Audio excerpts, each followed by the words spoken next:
by Mom Janessa about a creepy, unforgettable day when she was in her teens. My mom lived with her aunts and uncles, and she wanted to visit her family. Her family lived in Valencia on the Bukidnon province of the Philippines. At the side of their house is a bridge, and underneath the bridge is a river.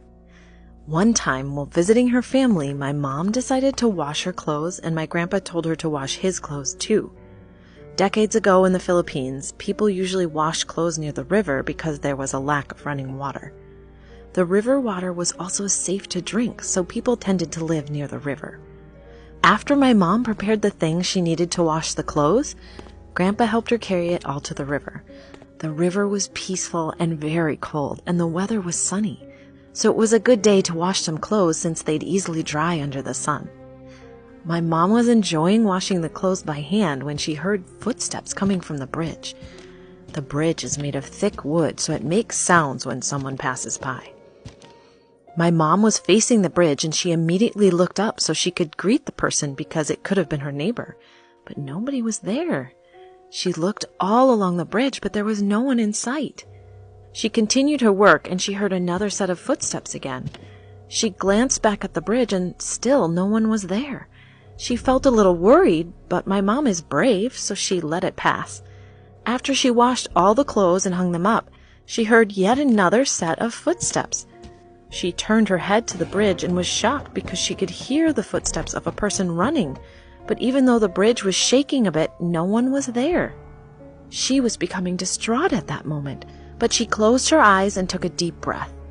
When she opened her eyes, she saw a shadow of a tall man. All was black. There was nothing else to see. She panicked and ran back to the house. My grandpa was shocked and asked her, "What's wrong?" She just said, "There was a dog chasing me." My mom went to her room after. 2 days later, my mom was busy getting ready for the day. She was brushing her hair in front of the mirror when, out of nowhere, a shadow passed by the reflection. She was startled and looked back and checked the whole room, but no one was with her. She began to brush her hair again, and when she glanced at the mirror, she was terrified when she saw the shadow man right behind her. She shouted and ran out of the room. The door was just to her right.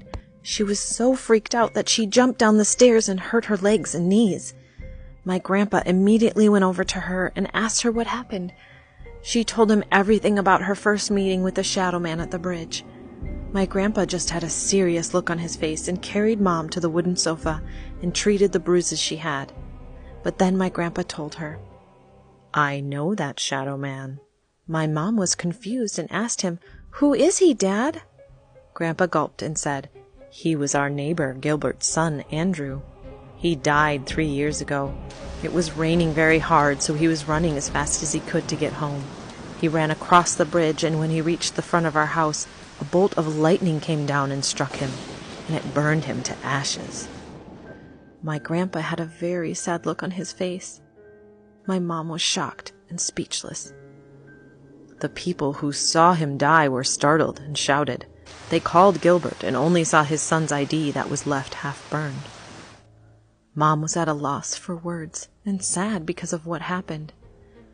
After Grandpa treated her injuries, he told her to just rest here on the sofa until her sister got back home so she could be with someone in their room. On the next day, our neighbor Gilbert happened to visit. My grandpa told him about what my mom encountered, and Gilbert apologized because she was scared by his son. Mom just accepted the apology and wanted to rest more. After a week, my mom's legs and knees were feeling better, so she went back to her hometown, Davao, but she will never forget those footsteps.